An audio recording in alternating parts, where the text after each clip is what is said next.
and welcome to FPL Mate, your best mate for fantasy Premier League content for the 2023-24 season. My name is Dan, and I have right now what could be my greatest video ever. It is the most comprehensive guide of formations, systems, predicted lineups, and set piece takers you will find anywhere on the internet for the Premier League season. This video is going to be so useful. There's been so many hours that have gone into this video, not just from me, but from other contributors and fans around the world of football. Let me show you exactly what I've got, and please do drop a like, because honestly, so much time has gone into this. I would really appreciate it, and subscribe if you want more high effort content, because that's what I'm trying to deliver for you guys right now. Let's get started. Okay, strap yourselves in, because we've got team 1 out of 20. This is Arsenal, and this is my predicted lineup for Arsenal. Most of the team is pretty straightforward, but there are two players that are a little bit of a doubt there. So we've got Trossard and Havertz. I would say they're the two players that might not necessarily start in game week 1. Everyone else, I am very confident about. They'll start right there. So Trossard will either play either at the left centre mid position or possibly as a kind of a false 9 striker there. Havertz could play the same two positions, or either one of those could come out of the team, and actually Partey could come in, play as the central defensive midfielder, and then that would move Rice over to the left 8 position. Now, if we go with this amount of high up the pitch attacking players, then that is going to maybe make Ødegaard a little bit worse. He could have to put in a little bit more of a defensive shift if Partey is not playing. So maybe we want to focus more on Martinelli and Saka as the two safe picks, I guess. Defenders are all pretty safe as well. We've got Ben White there. That should be 5.5 million for Ben White. I've just realised I've made a mistake there. But yeah, hopefully there won't be any more of those in this video. We've got the set piece takers there as well. Saka on penalties. Great fixtures to start off the season. Martinelli, Saka, and Gabriel would be my 3 picks for this Arsenal team. Aston Villa line up with a very wonky formation, and most of the team, again, is pretty straightforward. In fact, even Douglas Luiz, I'm fairly confident in him, but there is a chance that we could see Tielemans come into that position, potentially. Maybe Tielemans comes in instead of McGinn or Kamara, but not so convinced by that one. The left midfield position is the one that is up for the most debate, because I'm not sure who's going to play there. Philogene has been playing there in pre-season and is doing very well there, but that could be someone else. That could maybe be Buendia. That could maybe be, that could also be Bailey as well. But aside from that, I think this is probably going to be the way Aston Villa line up for game week 1. We could also see Luca Digne come in, and that would remove Cash, and then all of the defenders would kind of shift around, and it would be kind of the other way round, if that makes sense. So it would be Digne slightly further up the pitch, and they'd be playing with a right mid instead of Philogene on that other side. So yeah, we've got a lot of good players here. I like Pau Torres. I feel like he is the best and most nailed on of the Aston Villa defenders. Watkins looks really good, and you can see Diaby actually listed as a midfielder, but he's going to be playing alongside the striker, basically as a second striker there to support Watkins. But definitely like Watkins as a pick, like Diaby as a pick. Those two forwards could do really well, particularly in those Everton and Burnley games in game week 2 and 3. Watkins should remain on penalties. Douglas Luiz taking the majority of the set pieces, and that is Aston Villa for you. I won't talk too much about Bournemouth, because I know not too many of us are looking to pick Bournemouth players. I think most of the lineup is kind of set in stone here, but there are a few other players that may be a rotation risk a little bit. Right now, Bournemouth don't actually have a right back, so that could mean that Anthony comes in and fills in at the right back position. That's kind of what's been happening in pre-season. Kluivert could potentially get his debut game for Bournemouth. That would be pretty interesting, but Solanke should lead in the line. And we've got Utara there on the right-hand side. Billing will be playing in the central midfield position. Aside from that, we're pretty nailed on here for those Bournemouth players. So wouldn't really be looking to get any Bournemouth player really for the start of the season, but this is how they will probably line up. Brentford, I would say 10 out of 11 players I am convinced by. That is this how they will be lining up. The one position that I'm not too sure about is Lewis Potter on the left. It could potentially be Damsgaard there. It could potentially be Sharda maybe in that position as well, potentially. So I'm not really sure about that left wing position. Lewis Potter's been playing there in the preseason, so I feel like he is probably first choice. But aside from that, we're going to have Yohan Wissa listed as a midfielder. No, he's listed as a forward in FPL, but he's listed only as 6 million. So really cheap forward there for Brentford. If you want to get the primary goal scoring threat from Brentford, the best finisher at the club, that is actually going to be Yohan Wissa, who is listed as a 6 million forward. So very nice and cheap there. And Mbeumo is also going to be playing very high up the pitch. So you can see this formation is a little bit wonky with Mbeumo kind of a little bit closer to the goal, a little bit further forward. So he's going to be the second goal scoring threat in this Brentford team. He has been back in training, so don't worry too much that he is flagged in FPL. He is expected to start in this opening fixture. In terms of defenders, Lewis Henry is the pick of the bunch, playing slightly further forward than his teammates. He's going to be playing quite an advanced role in that left back position, which should be pretty nice. Flecken as a goalkeeper for 4.5 isn't such a bad shout either.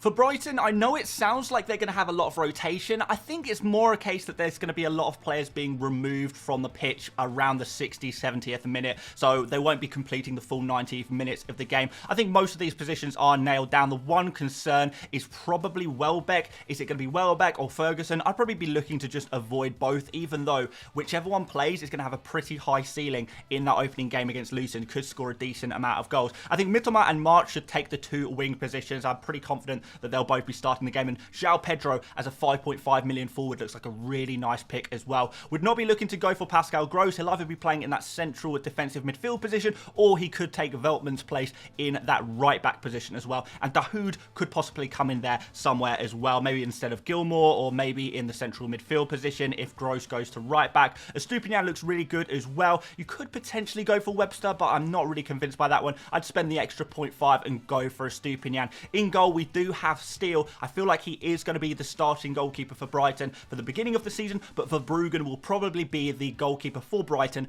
by the end of the season. But right now, it's probably going to be Steele.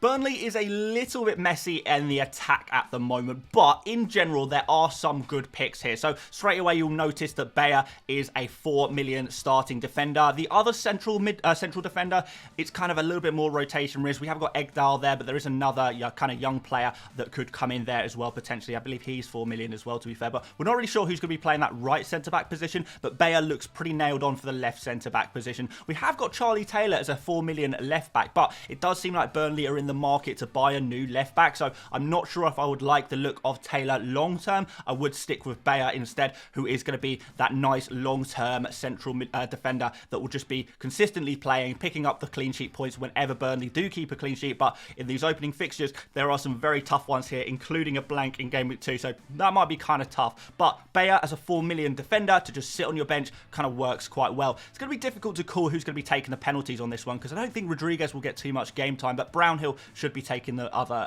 kind of set pieces there. Chelsea are probably the one team I'm most confident in, the most easy team to predict for Game Week 1, because they are kind of have not too many options in each position, really. There's got a lot of injuries right now, including Nkunku, and the player who will be coming in place of Nkunku is probably going to be Carney Chukwuemeka, who is a 4.5 million midfielder who should be playing behind the striker. So if you're looking for a 4.5 million midfielder, I would say that Carney is probably the guy I would be going for right now. He looks like the best 4.5 million kind of midfielders to go for. I don't think he's 100% nailed on. I don't think he'll be playing 100% of the games, but he'll definitely be getting enough game time to make it worthwhile going for as that 4.5, and could come really, really good. Very impressive young player. Mudryk and Sterling on the wings. Not sure if I'll be touching them, but Nicholas Jackson could be interesting as the striker. You can also see, guys, in defence, we've got Colwill, 4.5 million. Probably my favourite 4.5 million defender as well there. Rotates really nicely with Estupiñán in those games where the fixtures start getting a little bit tougher for Brighton. So Colwill,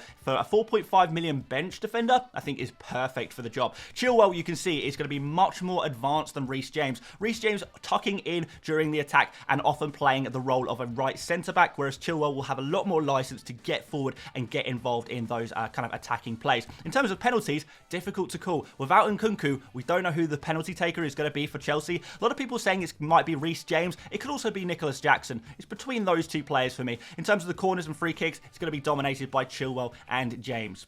Crystal Palace is pretty much the Eze show. He's on penalties, free kicks and corners, and he's going to be a really, really useful FPL asset. But there's not actually too much around him in terms of attack, and I don't think Crystal Palace will be able to score too many goals, which could mean that when Eze scores, he hogs the bonus points. In terms of defenders, for Crystal Palace, I know a lot of people are tempted to go for the left back or the right back in any team that they pick from, but they're not very attacking, really. So I would be looking to go for Anderson, who is the best goal-scoring threat out of all of those Crystal Palace kind of defenders. He's got the best kind of attacking output of all of them, which seems strange because he's a centre-back, but from those set pieces, he's really, really dangerous. Johnston is also going to be nailed on in goal, which is news that we got very, very recently, because Vicente Guaita has said, I'm not playing for Crystal Palace anymore. I want to be sold. So he's been frozen out of the team. He's refusing to play. So Johnston is going to be the main goalkeeper at 4.5 million for Crystal Palace. And I feel like he could be the best 4.5 million goalkeeper to go for.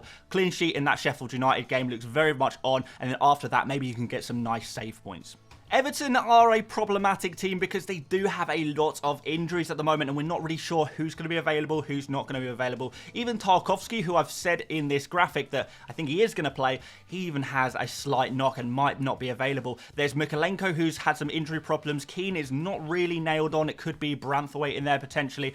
There's some other kind of Godfrey, Holgate, you know, the Godfrey in particular could potentially come in there. Patterson could play at right back, but then it could be Garner there as well. In terms of the wingers, there's not really anyone available. Danjuma is injured. We've got McNeil who's injured as well. So it could actually be Young who plays as the left midfielder in the opening game. He's actually listed as a defender in FPL at 4.5 million. So that's kind of interesting. Calvert-Lewin, not sure if he's going to be available to start the season either. So really a lot of injury problems at Everton. It's very difficult to call who is going to be playing and who isn't. But Pickford is probably the pick of the bunch. No pun intended there. Good fixtures to start off the season for Everton. But remember, it is Everton, so if things do go wrong, you kind of have to expect that to happen with a team like Everton, who do typically concede quite a few goals. Fulham are another interesting one. Lots of transfer sagas going on at the moment. Obviously, Palhinha is injured as well. Raul Jimenez could start the season as the central striker. It could also be Vinicius. He could also play there potentially.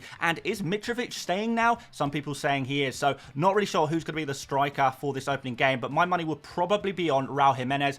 Willian is another interesting one because he could potentially be leaving the club, or he could potentially be staying. If he stays, Marco Silva loves Willian, so he will be playing as that left winger and taking a lot of those set pieces as well, potentially taking some free kicks and corners. Andrea should be the man on penalties though. The defenders probably wouldn't touch them, to be honest. Leno is a possibility, but Fulham do concede a lot of chances, which is great for Leno's save points, but at the same time, he is going to be conceding the odd goal. Liverpool, I have laid this out in their new system, so you guys have an idea of how Liverpool kind of set up in attack, and this is kind of what it looks like. So we'll have Robertson playing really and more as a kind of centre-back, and Trent actually moving into midfield, having a few more opportunities to create. But I have to say, Liverpool are still struggling defensively, so there may be goals conceded. It might be wise to avoid their defensive players in general. Moving up the pitch, Cody Gakpo is listed as a forward, but might actually start the season playing in midfield.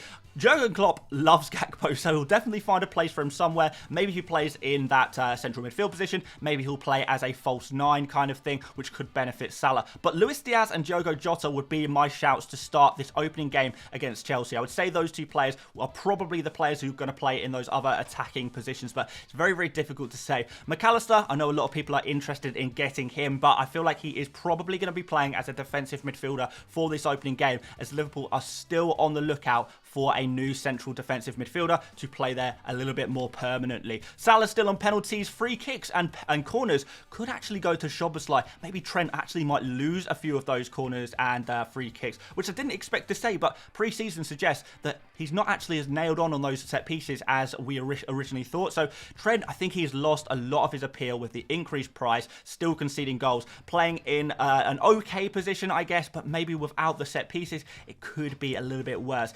Diogo Jota could be really, really nice, however. I feel like he could be a little bit of a sleeper option that not enough people are going for, but you are taking a risk on his minutes. Luton Town will keep this brief. They still don't have a goalkeeper, so I guess Macy starts the season. I'm not really sure. It depends how quickly Luton can get a new goalkeeper over the line. Giles is the one player who I'm not sure if he's going to start or not.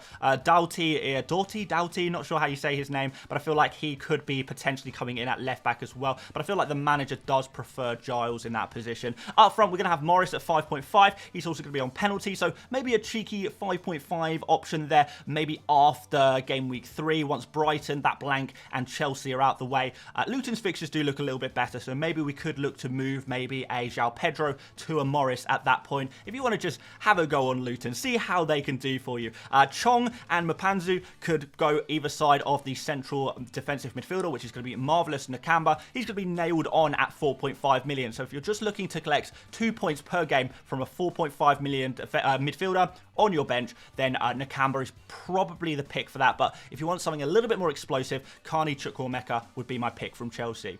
Okay, so I'm guessing this is the team you've all been waiting for, Manchester City, and I'm sure you were probably hoping for me to have a little bit more straightforward answers. Unfortunately, Pep Guardiola is just impossible to predict. There are some nailed-on players, though, in my opinion. Erling Haaland, Grealish, Rodrigo, Ruben Diaz, Stones, and Ederson should be playing in that opening fixture. Everywhere else is a little bit more up in the air. Akanji and Walker, I think, are going to play either side of the central defender, but it could potentially be some other players. I feel like Garvidal, a player a lot of you guys are talking about right now as a 5 million Man City defender. He is going to come in that left centre-back position at some point, but I don't know when that's going to be. Probably game week 2, 3 or 4 before he gets his first start, which could, after that, move Akanji over to the right to rotate with Walker. So there is going to be a little bit of rotation in the Akanji-Walker position. Ruben, Stones, and eventually Garvidal, those are going to be your more nailed-on Man City defenders. Ederson, obviously, there as well. So Stones is going to be playing in that kind of midfield position. Aside from that, it's so crazy, and this is just the Pep Guardiola thing that we all have to accept. I feel like Bernardo Silva and Foden could potentially swap positions, although I don't completely think Pep trusts Foden in a more central position. In fact, I think Foden's best position is actually on the left, but Grealish is pretty much nailed on there, so it's difficult to say. De Bruyne, I think, is going to be available and ready to go for the opening game of the season against Burnley, but again, that's not guaranteed. And Alvarez, a player a lot of you guys are talking about, usually he plays in kind of the De Bruyne position. So if De Bruyne is playing, maybe that kind of freezes out Alvarez, and that's going to be kind of difficult there. Got Cole Palmer as well there or thereabouts, and yeah, it's just kind of messy. Maybe Kovacic comes in there. It's really, really difficult to say who's going to be playing for Manchester City, but this is the case every single season. It's a case of if you somehow manage to pick the right Man City player, things will go very, very well for you. But if you don't manage to pick the right player, then you're going to be disappointed and left with 1 pointers, because these players will be coming off the bench, blocking any other bench players that you have and getting those 1 pointers. So really, really difficult to pick from Man City. If you want to play it safe, Erling Haaland and a defender is maybe the way to go, because Grealish's attacking output is nothing insane. He's mostly a creative player, so he doesn't get those mega hauls. But if you want to take a punt on a De Bruyne or a Foden, I feel like I would potentially be up for going for something like that. Alvarez is a problem waiting to happen, though, I think. So, yeah, really, really difficult for Manchester City. Haaland on penalties, De Bruyne on set pieces, but in general, it's going to be kind of high risk, high reward if you go for these players. So just take that as a warning. If you want to do it, fine, but nobody is able to predict Pep Guardiola. Man United, I think, are pretty safe in general across the board. Yeah, Rashford should be starting the season as a striker, whilst Højlund recovers from his injury. And after that, Rashford will be moving out to the left, of course. Mount, Fernandes and Casemiro in midfield. Luke Shaw at left back. And right back, it's probably going to be Wan-Bissaka. United fans seem to be thinking it's going to be Wan-Bissaka, but Dalot could possibly come in there as well. So it's Wan-Bissaka or Dalot at right back. And for that left wing position, it could be Garnacho or potentially Sancho. Though, to be honest, I would be looking to avoid both Garnacho and Sancho because, first of all, who knows which one's going to play for the start of the season. But then when Højlund comes into the team, Rashford's going to go over to the left, and neither of them will get very much game time at all. So it's going to be really, really difficult to pick in that position. So I know a lot of people were thinking Garnacho, a bit of a secret weapon, and maybe that works out for game week 1. But beyond that, it's going to start becoming a little bit of a problem, as Rashford will take that position eventually, and he'll do well there. But Rashford, listed as a midfielder, 9 million, playing as a central striker, should be really nice for this opening fixture against a Wolves team that everything seems to be going a little bit crazy at their club right now. So yeah, like Manchester United picks a lot. Fernandes on penalties, Rashford maybe coming in with some corners, but mostly Fernandes again. Luke Shaw could take some corners from the left-hand side as well. Fernandes taking those right-hand side kind of corners. But Mount, Fernandes, I don't think either one is going to be playing particularly further forward than the other. They'll both be workhorses in those midfields, getting back, getting forward and doing the business. So don't worry too much about Fernandes being more defensive. We saw him play alongside Eriksen in previous seasons. So, you know, Mount is, you know, a bit more energy than an Eriksen getting up and down the pitch. So I wouldn't worry too much about that one. Newcastle is kind of tough. They have really, really bad fixtures, and we don't know if Cher is going to be available or not because he has that injury. Tonali possibly plays, but obviously we do have Anderson who could come in, the 4.5 million midfielder. But Newcastle fans in general don't seem to think Anderson is going to get very much game time when the Premier League comes around, and it's going to be primarily a midfield of Joelinton, Bruno Guimaraes and Tonali as the midfield three. In the left midfield position, it's going to be Gordon, but I think Barnes could actually take that position at some point in the other. And who knows with that central striker position. Isak is the popular pick among Newcastle fans, but Callum Wilson could very easily come in there. Nobody knows who is going to be playing as the central striker. What we do know is whoever it is, he's probably going to score a few FPL points, even in these tougher games, but it's just not worth going there. In general, because of the bad fixtures and because we don't really have a good idea of who's going to be the striker, and because we don't really like the look of Trippier at 6.5 million when the fixtures are this bad, I would just be looking to probably avoid Newcastle completely. I don't think we need to go for their players and wait and see what the situation is. Wait for the fixtures to get a little bit better, and at that point, we can start bringing in those Newcastle players. Right now, wouldn't be looking to go for any of them. Nottingham Forest look okay until you kind of get to the goalkeeper situation. I think most of the rest of the team is fairly straightforward. Gibbs White will be playing fairly far forward. Danilo probably taking the other side, and it could be Wood in there as the central striker. Johnson could potentially come in there as well. Aina probably taking that left wing back position, and there is a few injury problems in defence, in the central defence position. So McKenna, Bolly, and Worrell should probably start the season. In goal, I've actually got the young goalkeeper Shelvey, who's not even in FPL right now because I'm not sure if they're going to be able to get the Matt Turner deal over the line in time. Remember, we've only got a few days till the start of the season, and he's not even been announced yet, so who knows if he's going to be ready to start a Nottingham Forest game in like 2-3 days time. It's going to be really, really tight there. So do want to make you guys aware of that. Yes, you can go for Turner, but there's no guarantee he starts in game week 1, even if he's kind of moved in FPL to Nottingham Forest by that point. The Forest fixtures are not great in general. I like their game week 2. Gibbs White, I think, will do really well in game week 2. But other than that, because the fixtures are quite bad, they don't really have a proper defense or goalkeeper quite yet. Maybe they are a team to avoid. But Gibbs White is definitely the pick of the bunch on those set pieces and penalties as well.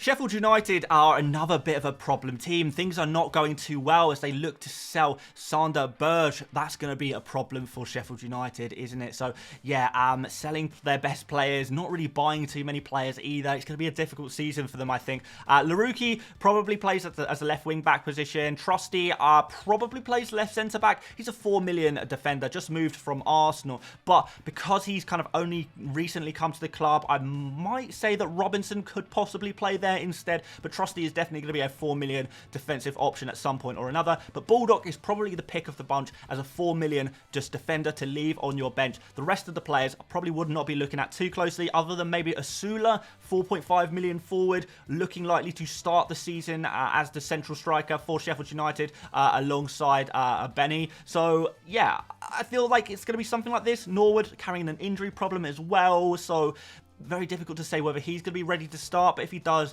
he'll be on those set pieces as well. But in general, bit of messy, couple of injuries, a couple of player sales. It's going to be a tough start to the season for Sheffield United despite their good fixtures, so I'd only really be looking at Bulldog from this team.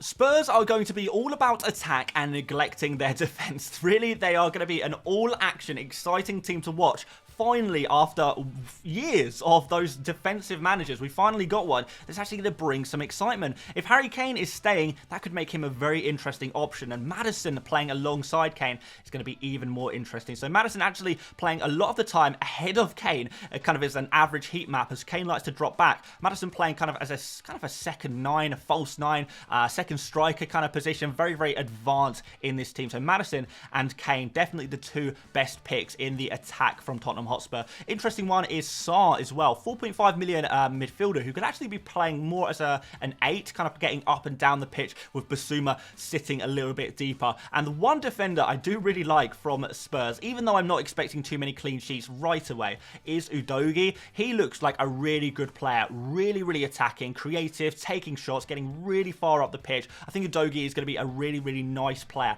in FPL at some point or another, but would probably avoid playing him in my FPL team until about game week 3. That Bournemouth game starts to look good. Burnley after that, they've got some very nice fixtures in that period. So Udogie possibly should come into your FPL teams from game week 3 onwards, but before then, not really feeling any of the Spurs defenders and would be focusing on the attack. Now, I haven't written down Maddison as a potential free kick and corner taker, but I also do think he could potentially come in there and take some set pieces as well. Obviously, he's a new player at the club though, so I'm not sure if there's some kind of like tier list of who gets to take the corners and free kicks, but Maddison definitely has a really good record from those kind of positions, so Maddison could take free kicks off Heung-min Son somehow. Don't know how that's going to happen, but yeah, like the look of the Spurs attack this season.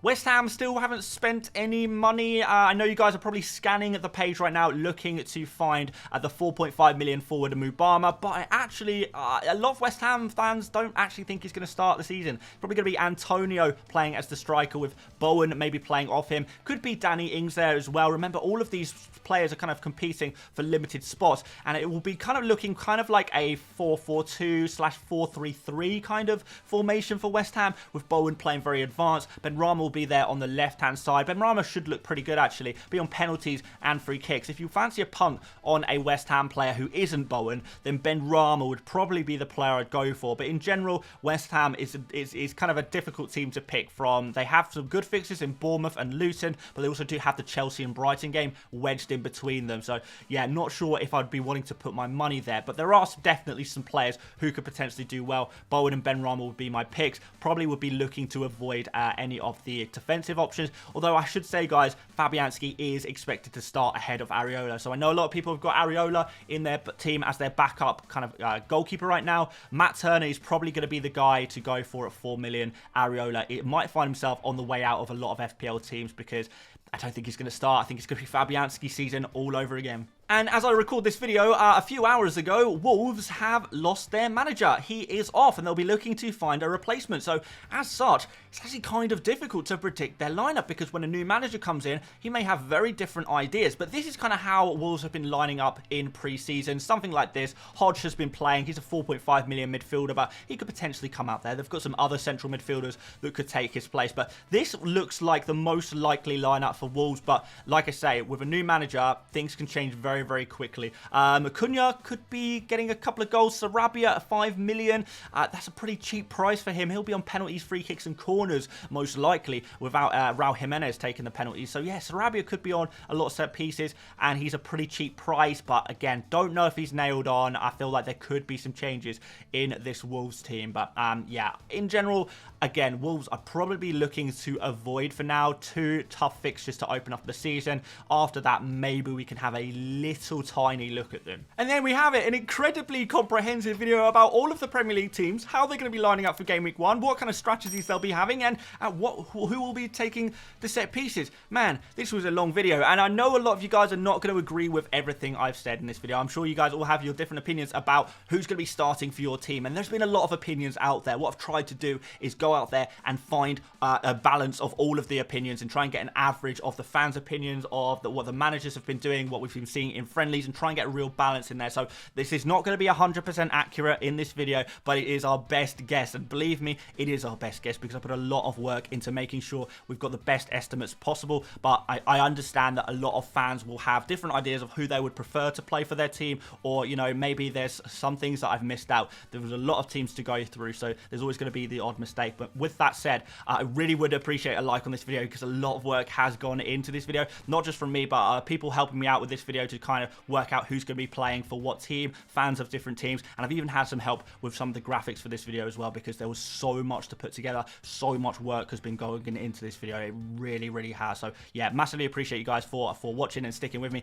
Please do subscribe if you want more high quality FPL content. I'm really trying to raise the game this year, as you guys can probably tell. And yeah, if you fancy having 50% off your Fantasy Football Hub subscription, your time is running out. Click the link in the description and you can get access to all of the pro tools that all of the top FPL managers are using this year. Do not miss out on that bad boy. But aside from that, guys, thank you so much for watching. Make sure you check out that video. It could be a pretty good one. But until then, I will see you later, mates.